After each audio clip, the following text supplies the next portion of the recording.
last book, Passage by Irving Penn. This book is quite big, so we're not going to go through the whole thing, but I want to give you just a little bit of details about who Irving Penn is. And instead of rambling, I have their Wikipedia page. Irving Penn, who had died in 2009, is an American, or was an American photographer known for his fashion photography, portraits, and still lifes. I would say that he's probably a bit more known for his still lifes today. It really just depends on who you talk to. He was basically like an in-house photographer at Vogue, and then did independent advertising work for clients like Issey Miyake, Clinique, and other brands as well. His work has also been internationally exhibited. His work has been exhibited internationally, and he continues to inform the art of photography. Let's get into it.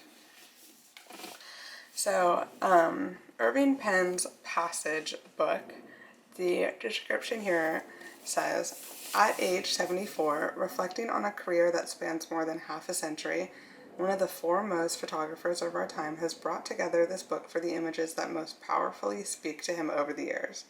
He has accompanied them with his own recollections. I don't know if a lot of people would say this, but I would argue that I love it when an artist does this.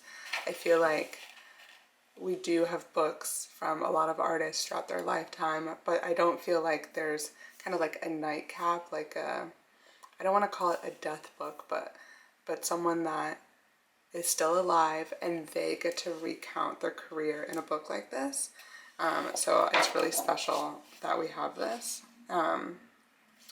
I bought this book at Mass Books in the East Village in New York, but I will put a link in the description below on where you can buy it. Alexander Lieberman, who hired Irving Penn, initially wrote the foreword. And these photos that you'll see in here are from all over the world, not just in New York. And let's see.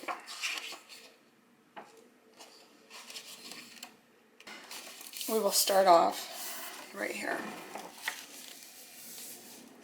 So we have the iconic Vogue cover. This is for Beauty Elements in New York for 1946. I just love it. I think it's very unique. Collage, summer elements, and you have so many different things from like eggs to a steak and a pearl, beauty mask, shoes, pills. I think it's adorable. And on this page, we have dancers.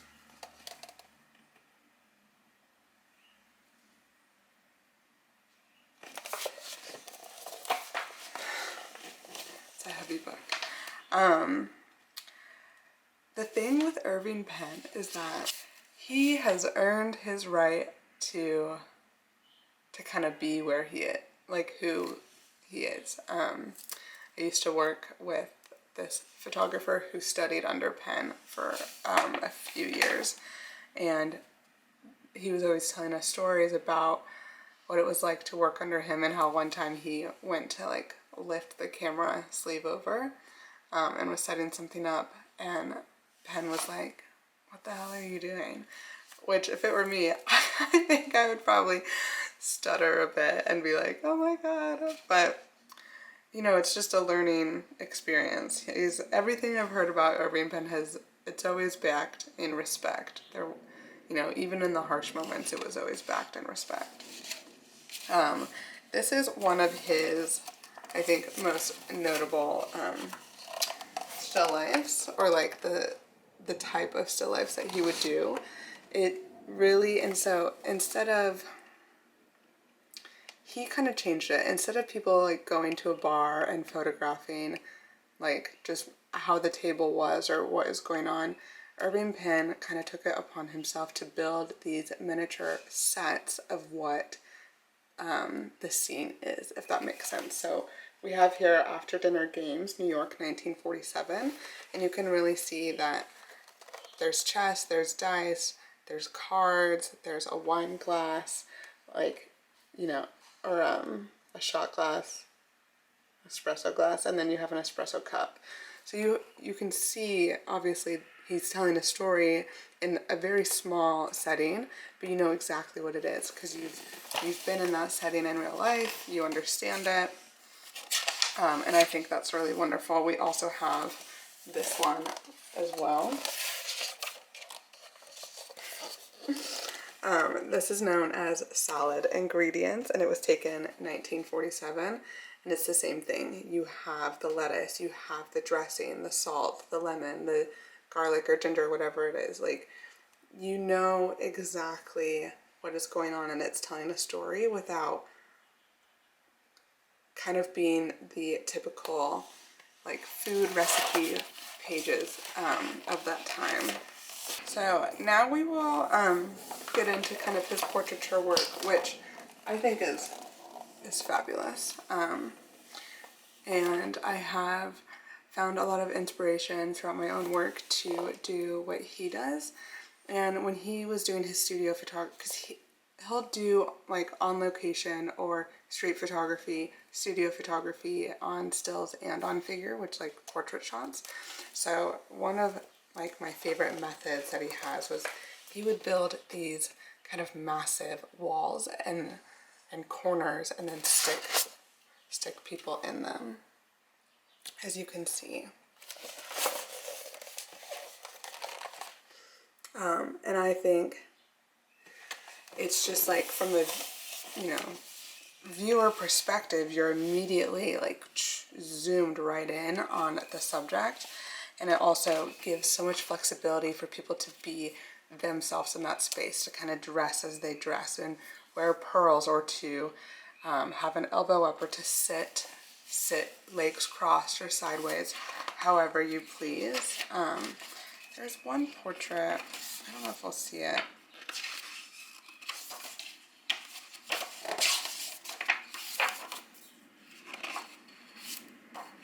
Like, kind of,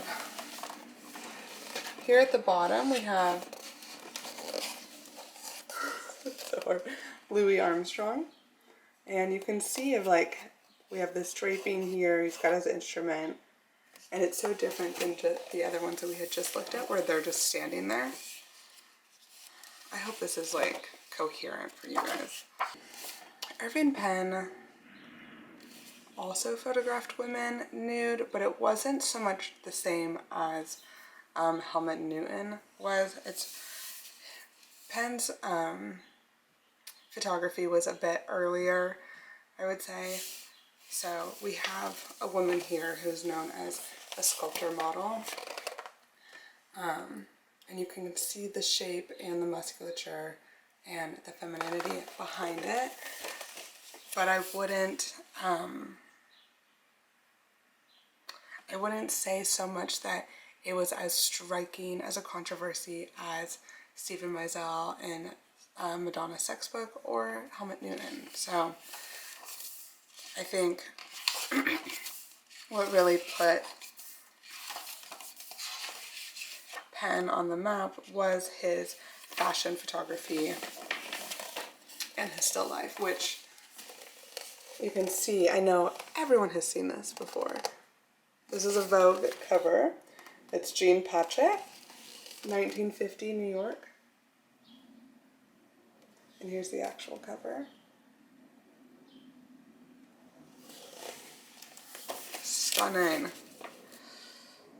This was taken on a film camera. It was developed in a dark room. Penn went back in. There's many layers of development here to basically dodge and burn to make sure that the blacks are black and the whites are white. And having that contrast of the black over her face, it's just truly a lovely image. The scarf being, I mean, I adore it. I think it's great. And while Penn was known for these many things, I think it was also great to note his work just out and about.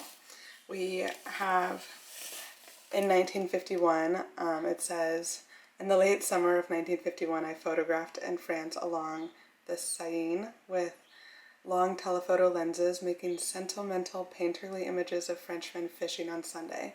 The equipment we used made it possible to photograph almost without being seen, which is like kind of incredible for the time, right? The cameras in the 1950s were large, so I think it's quite wonderful that he's out here making these painterly-like photographs of fishermen on a Sunday morning without so much of a trace. The way that Penn would go about photographing things was always slightly different than other people of the time. It was either far too close or back into a corner, or it was just, there was this great intimacy in every single shot, from fashion to like street or outdoor photography to studio, still life, on figure, anything. There was such a great intimacy where he, I think, really was able to look into people's lives before, or like with little context of who they are or whatnot. And he was also really great at the technical aspects of photography. We have this image here. It's called Faucet Dripping Diamonds. It was taken in New York in 1963. One thing that I love about this image is that it was all done in the dark room.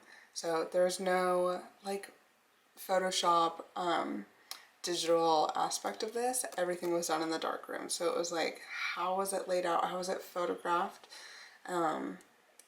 The many layers, the dodging and burning. There is an excellent book, I don't have it, but it's about retouching in the darkroom and how you can go about it and do it. It's just really such a fabulous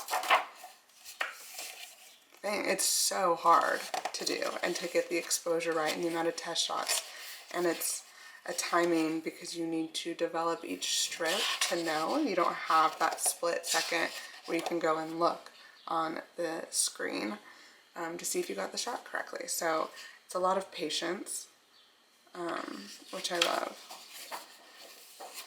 He also, within the conversation of intimacy with his subjects, was able to display them in a very unique way. There's this one portrait of Saul Steinberg in a nose mask taken in New York in 1966. And I love it. The framing, it's just excellent. It's just so good. Let's see. He spent a lot of time traveling. He's been Mexico, Morocco, more locally, Vermont. Like, he has just done a lot of work in a lot of places. And to kind of even go further in that topic of intimacy, he started picking up cigarette butts and would photograph them. And even just looking at it now, you have like cigarette number 85, number 42, number 69, and all taken in 1972. And he would just pick them up off the street and photograph them. Kind of see.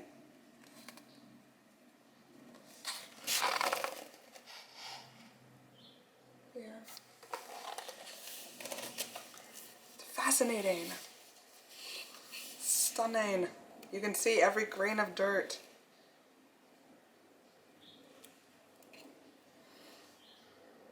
I would say his still life work and within advertising has really changed the market today on how we kind of go about that. Here's his Clinique ad in 1974 to the present. It's very clean.